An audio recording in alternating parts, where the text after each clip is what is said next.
Good morning friends. तो जैसे कि हम लोग हाल फिलहाल में देख रहे हैं इजराइल, अमेरिका और ईरान का संघर्ष। तो उसमें ये जो मिडिल ईस्ट को लेकर जो तीनों में जो विवाद बना हुआ है, हम लोग पहले उसको देखते हैं कि आखिर ये विवाद क्यों है। इसके बाद हम देखेंगे कि इस पर क्या इम्पैक्ट पड़ेगा, यानी पूरे वर्ल्ड में इस क्षेत्र में जो विवाद उत्पन्न हुआ है, यानी जो लड़ाई चल रही है, उसको लेकर पूरे वर्ल्ड में क्या उसका प्रभाव होगा, क्या इम्पैक्ट होगा, हम लोग उसको बाद में आकलन करेंगे। पहले हम देखते हैं इसके फिजिकल मैप में जो है इस पर क्या इम्पैक्ट पड़ेगा। तो जैसे आप देख रहे हैं ये मिडिल ईस्ट का मैप है, ये अरब पेनिसुला इसको बोला जाता है, यानी अरब प्रायद्वीप इसको बोला जाता है। यानी प्रायद्वीप वैसा क्षेत्र जो तीन तरफ से जल से घिरा हो। तो यहाँ पे ये है लाल सागर, ये है फारस की खाड़ी और इधर अरबियन सी यानी अरब सागर। तो ये तीन तरफ से जल से घिरा हुआ है, इसीलिए इसको बोलते हैं अरब पेनिसुला। और जो ये फारस की खाड़ी है, ये जो है ये फारस की खाड़ी है। मेन विवाद यहीं पे है, ये ईरान लगा हुआ है इस फारस की खाड़ी से। ये है ईरान का खर्ग आइलैंड और ये है हारमुज जलसंधि, ये है हारमुज जलसंधि, यह है हारमुज। बेसिकली यहाँ पे एक आइलैंड है हारमुज आइलैंड, तो इसी के नाम पर इस जलसंधि का नाम रखा गया है हारमुज जलसंधि। और यहीं पर देखेंगे तो एक ईरान का पोर्ट है यहाँ पे, बंदर अब्बास। यहाँ पे नाम सुने होंगे, बंदर अब्बास, ये ईरान का एक पोर्ट है इसी हारमुज जलसंधि के मध्य में। तो इसमें इजराइल और अमेरिका ने ईरान पे बेसिकली हमला क्यों किया। तो ये इजराइल और अमेरिका का कहना था कि ईरान क्या कर रहा है, परमाणु बम डेवलप कर रहा है, यानी परमाणु बम विकसित कर रहा है, जो कि ये पूरे वर्ल्ड के लिए क्या है, एक खतरा है। ये मानना था किसका, इजराइल का और यूएसए का।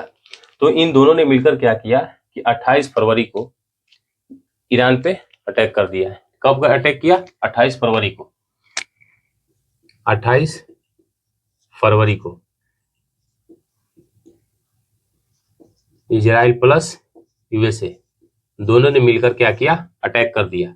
और उस अटैक को इसने यूएसए ने क्या नाम दिया, एपिक फ्यूरी, एपिक फ्यूरी, यानी इस ऑपरेशन का क्या नाम दिया, एपिक फ्यूरी। जिसमें इस 28 तारीख को क्या किया गया, इनमें जो शीर्ष जो यहाँ के सर्वोच्च नेता है अली खामनेई, उनको मार दिया गया। और उनके साथ जो 10 जो सीनियर नेता और कमांडर थे, उन सभी को क्या कर दिया गया, इसमें मार दिया गया। किसके द्वारा, यूएसए और इजराइल के द्वारा। तो इसी को लेकर यहाँ विवाद बन गया। तो इसमें क्या हुआ कि जो अमेरिका है, अमेरिका कह रहा है कि यहाँ पे जो ईरान है ये परमाणु बम डेवलप कर रहा है, जो कि पूरे वर्ल्ड के लिए खतरा है। उनका कहना है अमेरिका का कि हम परमाणु बम डेवलप नहीं करने देंगे ईरान को, क्योंकि अगर यहाँ पे ईरान को मेनली परमाणु बम डेवलप करने से कौन रोक रहा है, इजराइल। और इजराइल का जो इजराइल के यहाँ रहने से किसका फायदा है, अमेरिका का फायदा है। क्योंकि अमेरिका में देखेंगे तो लगभग जितनी भी कंपनियां हैं, जो टॉप वहाँ की कंपनियां हैं, जैसे एलन मस्क की कंपनी हुई या फेसबुक जो कंपनी हुई, तो जो टॉप कंपनियां हैं वहां पे किसका दबदबा है, यहूदी का है। एलन मस्क भी क्या है, यहूदी हैं, जुकरबर्ग भी यहूदी हैं। तो जो टॉप वहाँ की कंपनियां हैं, उनके जो फाउंडर हैं वो यहूदी हैं। यानी अमेरिका में लगभग देखेंगे वर्चस्व किसका है, यहूदियों का है। और लगभग 5,000 के आसपास यहूदी इजराइल में भी रहते हैं, वहाँ अमेरिका में भी रहते हैं। तो ये अपने हित के लिए इजराइल अमेरिका से बोला कि ईरान परमाणु बम डेवलप कर रहा है, तो इन दोनों ने मिलकर क्या किया, इस पे अटैक कर दिया। और उनके शीर्ष जो लीडरशिप थी अली खामनेई के नेतृत्व में, उनको मार दिया, प्लस 10 जो उनके सीनियर कमांडर थे उनको मार दिया। बेसिकली यहाँ पे अमेरिका क्या करना चाहता है, ऐसे तो ये जियो पॉलिटिक्स है, जियो पॉलिटिक्स में जो भू राजनीति है, इसमें न कोई सगा है अपना और न कोई दुश्मन है। इसमें क्या है कि जिसको जिधर फायदा मिलेगा वो लोग उधर ही जाएंगे। अमेरिका को यहाँ क्या फायदा, अमेरिका को यहाँ क्या दिख रहा है, एक तो अमेरिका इस इजराइल के थ्रू इस पूरे मिडिल ईस्ट पे कंट्रोल रखता है। यानी इजराइल जो है, इजराइल में यहाँ सर्विलांस सिस्टम है जो इजराइल का, ये पूरे मिडिल ईस्ट में कंट्रोल रखता है। इसी इजराइल के थ्रू।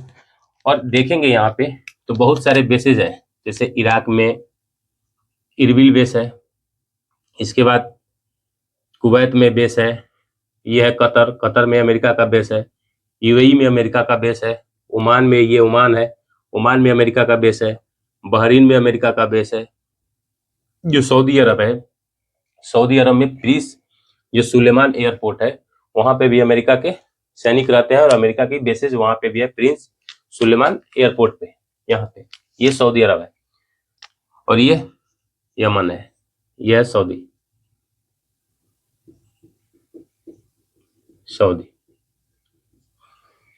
तो ये इजराइल के थ्रू क्या करता है, इस पे पूरा सर्विलांस रखता है और पूरे मिडिल ईस्ट में कंट्रोल रखता है। लेकिन जब से डोनाल्ड ट्रंप राष्ट्रपति बने हैं, ये लगभग क्या कर रहे हैं कि लगभग जिस देश में देख रहे हैं कि खनिज यानी मिनरल या फिर ऑयल जो प्रोडक्शन है वो ज्यादा हो रहा है, उस देश पे ये कब्जा करते चले जा रहे हैं। जैसे यहाँ पे वेनेजुएला में हुआ, उसी तरह वेनेजुएला, जब जानते हैं कि जो ऑयल रिजर्व है वो सबसे अधिक पूरे वर्ल्ड में वेनेजुएला में है, यानी तेल का भंडार सबसे अधिक वेनेजुएला में है। तो उन्होंने क्या किया कि अपनी एनर्जी सिक्योरिटी के लिए यानी ऊर्जा सुरक्षा के लिए उन्होंने वेनेजुएला में मादुरो को उठा लिया। अब देखते हैं कि वहाँ के राष्ट्रपति को कैसे वो उठा ले जाते हैं।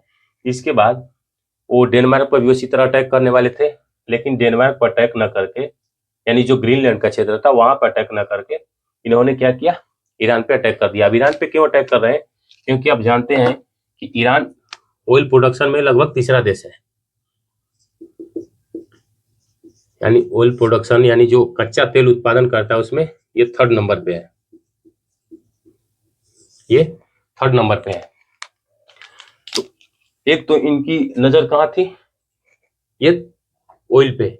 यहाँ के जो तेल भंडार है, ये अटैक मेनली इस वजह से नहीं हुआ कि ईरान परमाणु बम डेवलप कर रहा है। ये मेनली क्या चाहते हैं, ये मेनली चाहते हैं कि हम इसके तेल भंडार पे क्या करें, कब्जा करें। ये मेनली यही चाहते हैं कि हमको, आज जैसे आज उन्होंने स्टेटमेंट भी दिया है कि हम चाहते हैं, मेरी नजर क्या है ईरान से, ईरान के तेल भंडार पे मेरी नजर है। उन्होंने बोल भी दिया कि मेरी नजर ईरान के तेल भंडार पे है। तो इससे साफ लग रहा है कि वो क्या चाह रहे हैं, ईरान में इस ऑयल प्रोडक्शन को कंट्रोल करना चाहते हैं। क्योंकि बाकी देश में देखेंगे तो कुवैत में भी अमेरिकी कंपनियां तेल निकालती है, उसको बेचती भी अमेरिकी कंपनी है। कतर में भी अमेरिकी कंपनी तेल निकालती है, सऊदी में भी अमेरिकी कंपनी तेल निकालती है, और ये वहीं से सेल करते हैं, बेचती है, और फायदा जो मुनाफा होता है वो अमेरिका को जाता है। यूएई में वैसे ही है, ओमान में भी वैसे ही है। तो जो ये वाला जो एरिया है फारस की खाड़ी से लगा हुआ है, ये कैसा एरिया है, ये लगभग ऑयल में रिच एरिया है, यानी काफी यहाँ पे जो तेल है, तेल के भंडार इस क्षेत्र में बहुत अधिक पाए जाते हैं। इराक में भी तेल निकालता है। तो इनका मेनली फोकस कहाँ है, इस ऑयल पे है। लेकिन बहाना बना के क्या अटैक किए, ईरान परमाणु बम डेवलप कर रहा है। तो इसी में वो क्या चाह रहे हैं, तो ईरान ने क्या किया, ईरान ने इस हार्मुज जल संधि को ही चौक कर दिया। ईरान क्या किया कि इस हार्मुज जल संधि को ही चौक कर दिया, क्योंकि जो प्रोडक्शन यहाँ से तेल का होगा, इराक से होगा, कुवैत से होगा, ईरान से होगा, या बहरीन, कतर, ये क्या करते थे कि इसी फारस की खाड़ी से तेल का निर्यात करते थे। यानी जो तेल निर्यात होता था, मान लीजिए कोई यहाँ शिप आई, यहाँ से शिप आई, और शिप में जो टैंकर लगे होते हैं वहां पे तेल लोड हुआ, तेल लोड होकर किस रास्ते से, इसी हार्मुज के रास्ते से जाता था। इसके बाद ये पूरे वर्ल्ड में निर्यात किया जाता था। तो ईरान ने क्या किया कि इसी हार्मुज जल संधि पर कंट्रोल कर लिया। यहीं पे ईरान कंट्रोल कर लेता है, इस हार्मुज जल संधि पे। और ये यहाँ से देखेंगे तो लगभग यहाँ से ये हार्मुज जल संधि देखेंगे तो ये कितना है, 25 किलोमीटर के आसपास। ये जो एरिया है ये 25 किलोमीटर आसपास के चौड़ा है। तो इस पे इन्होंने क्या किया है, यहाँ पे तो बंदर अब्बास एयरपोर्ट है, यहाँ पे सी पोर्ट है बंदर अब्बास। तो यहाँ पे तो इनकी नौसेना रहती है, इस पोर्ट पे यहाँ पे इनकी नौसेना रहती है। और इस क्षेत्र में क्या किया है, जो ये वाला एरिया है इसको मैं मिटा दे रहा हूं, क्योंकि ये हार्मुज आइलैंड था तो उसे खैर कोई मतलब नहीं है। तो ये जो चौड़ा था, ये चौड़ा एरिया कितना है, 25 किलोमीटर के आसपास। तो इस एरिया में क्या है, इस एरिया में इनकी नौसेना रहती है, ईरानी नौसेना रहती है।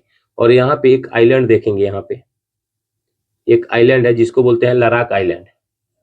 ये कौन सा आइलैंड है? लराक। ये है लराक आइलैंड। तो इस क्षेत्र पे तो इनका नौसेना का कब्जा है, लेकिन इस क्षेत्र में इन्होंने क्या किया है? समुद्री माइंस लगा दिया है।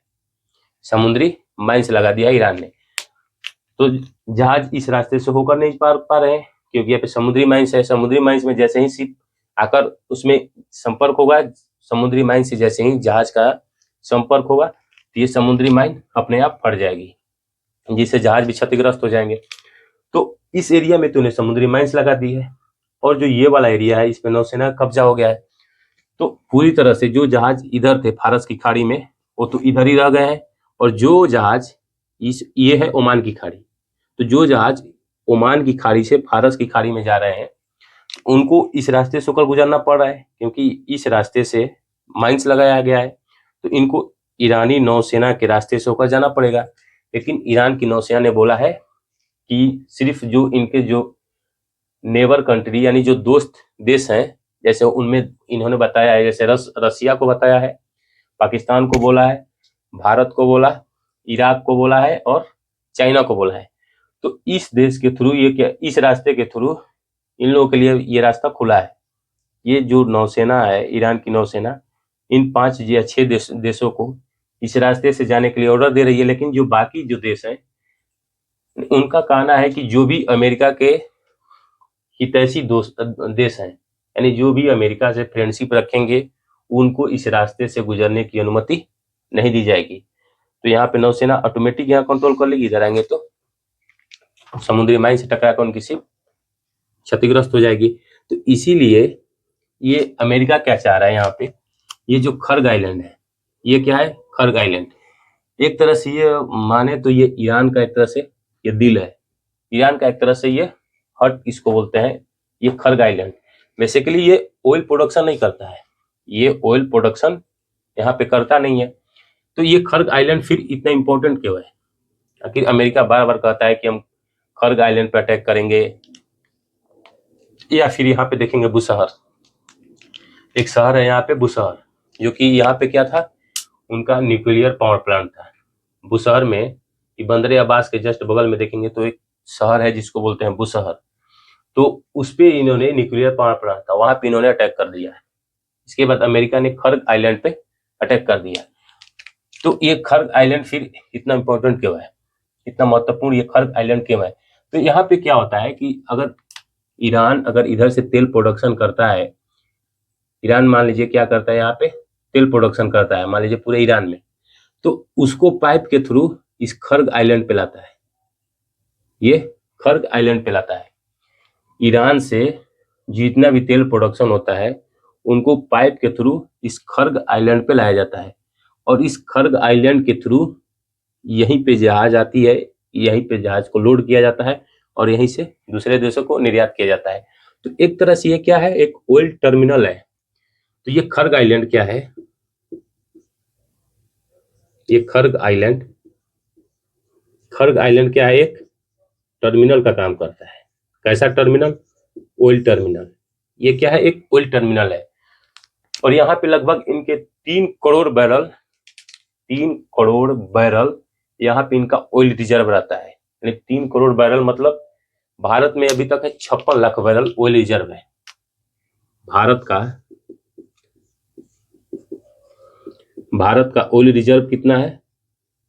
ऑयल रिजर्व ये है 56 लाख बैरल, 56 लाख बैरल। ये क्या है? रिजर्व है, यानी इसको हम भविष्य में क्या कर सकते हैं, यूज कर सकते हैं। 56 लाख बैरल भारत के पास ऑयल रिजर्व है। लेकिन जो ये खर्ग आइलैंड है ईरान का, इसमें 3 करोड़ बैरल, लगभग इसका देखें तो लगभग 5 गुना, लगभग यहाँ पे 5 गुना ऑयल रिजर्व है। कहाँ पे? इस खर्ग आइलैंड पे। तो अमेरिका की मेनली नजर कहाँ है? इस खर्ग आइलैंड पे, और प्लस में यहाँ लद्दाख आइलैंड पे। लद्दाख आइलैंड पे क्यों है कि अगर हम लद्दाख आइलैंड पे कब्जा कर लेंगे, इस एरिया पे, इसको रेड से बना दे रहा हूं, ये जो है लद्दाख आइलैंड है। तो अमेरिका चाह रहा है कि अगर इस लद्दाख आइलैंड पे कब्जा कर लेंगे तो इस हार्मुज को हम लोग कंट्रोल कर सकते हैं। इस हार्मुज को कंट्रोल करने के लिए अमेरिका चाह रहा है इस लद्दाख आइलैंड को हम कब्जा कर ले।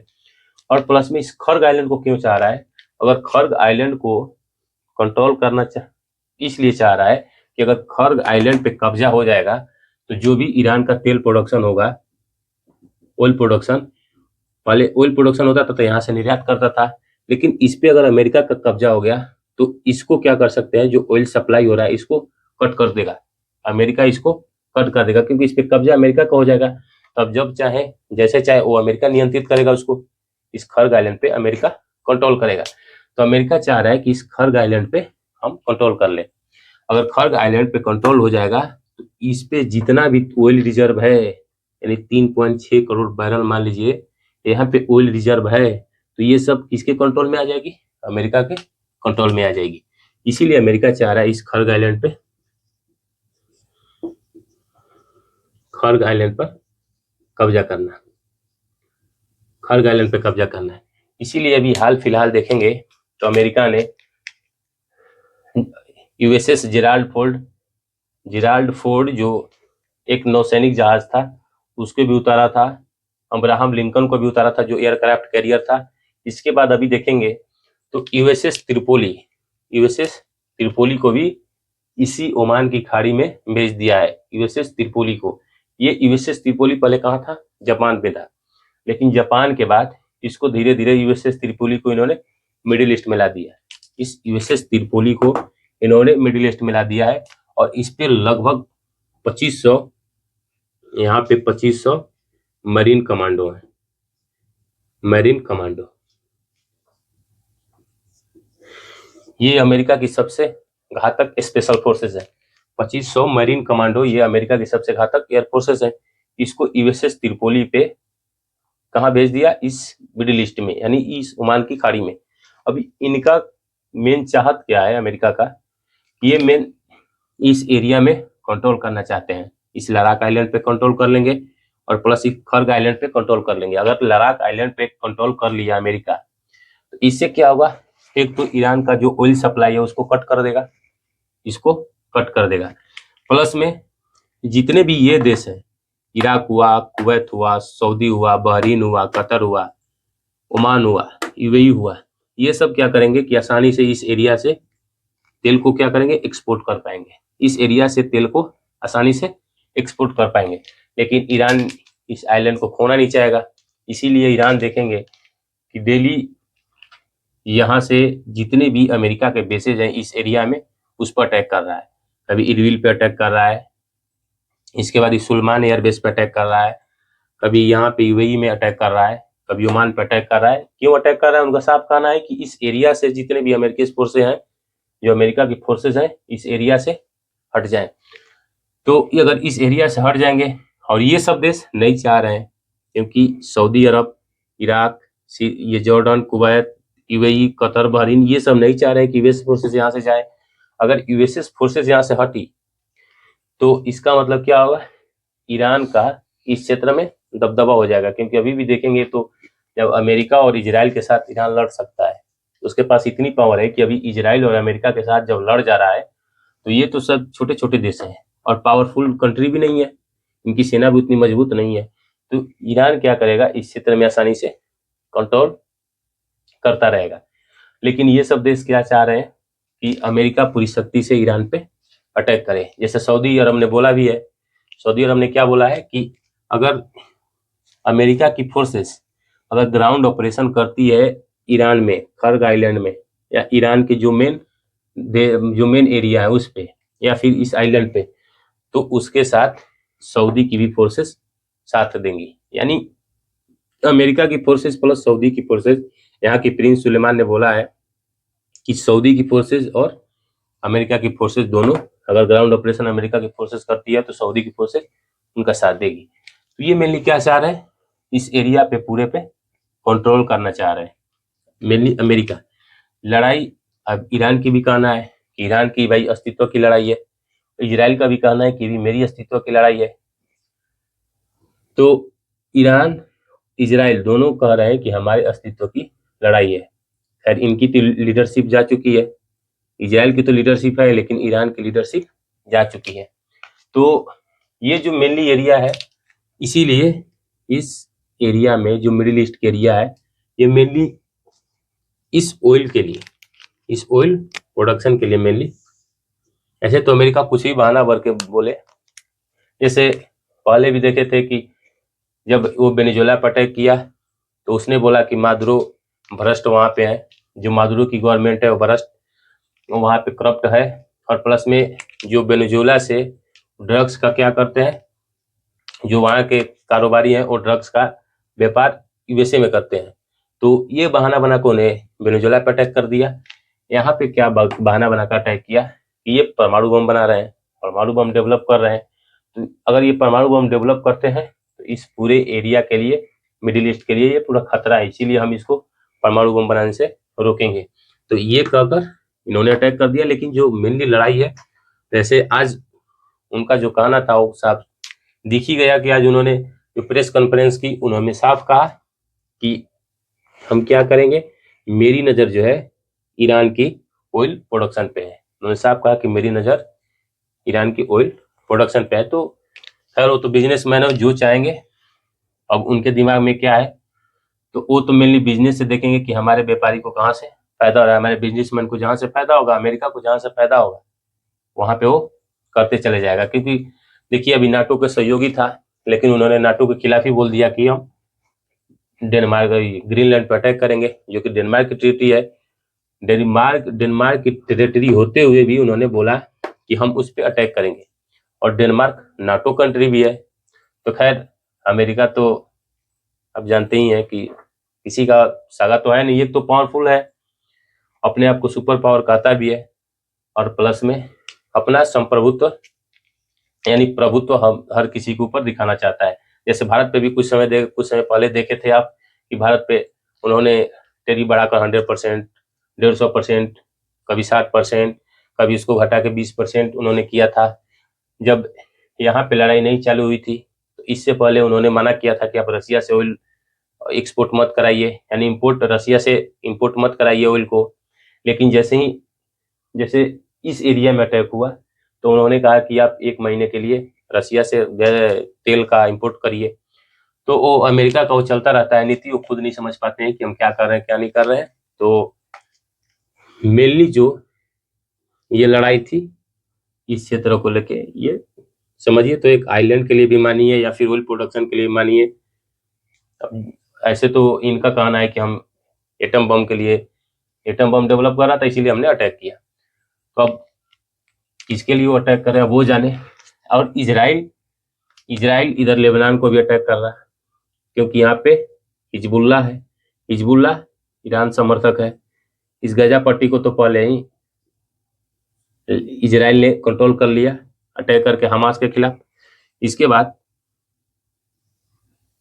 इस यमन पे भी उस टाइम पे अटैक किया था, जब ये गाजा पट्टी से युद्ध चल रही थी तो यमन पे भी अटैक कर रहा था। यहाँ पे हम यमन का देखेंगे तो हुदैदा पोर्ट है, इसके बाद इसकी राजधानी सना है, इन दोनों पे अटैक किया था। तो खैर इजराइल का पहले से भी रहा है कि ये ग्रेटर इजराइल बनाना चाहते हैं, और आज भी नेतन्याहू ने बोला भी है कि हम क्या चाहते हैं, इस मिडिल ईस्ट के नक्शा को ही बदलना चाहते हैं। नेतन्याहू का कहना है कि हम इस मिडिल ईस्ट के नक्शा को ही बदलना चाहते हैं। तो आगे देखिए कितना दिन तक लड़ाई चलता है, आगे क्या होता है, अब तो भविष्य के घर में छुपा हुआ है। तो आज के लिए इतना ही, हम नेक्स्ट क्लास में देखेंगे कि इस एरिया में कंट्रोल होने से कैसे जो सप्लाई है ऑयल का, नेचुरल गैस का, उर्वरक का, वो कैसे बाधित हुआ है, और ये कैसे दूसरे देश के लिए संकट या पूरे वर्ल्ड के लिए संकट कैसे उत्पन्न होगा, हम उसको नेक्स्ट क्लास में देखेंगे। तो आज के लिए जो ये पॉलिटिकल था, आज के लिए इतना ही। नेक्स्ट क्लास में हम देखेंगे कि किस तरह ये इस एरिया पे अटैक होने से पूरे वर्ल्ड में कैसे संकट उत्पन्न हो सकता है, हम उसको नेक्स्ट क्लास में देखेंगे। आज के लिए इतना ही, धन्यवाद।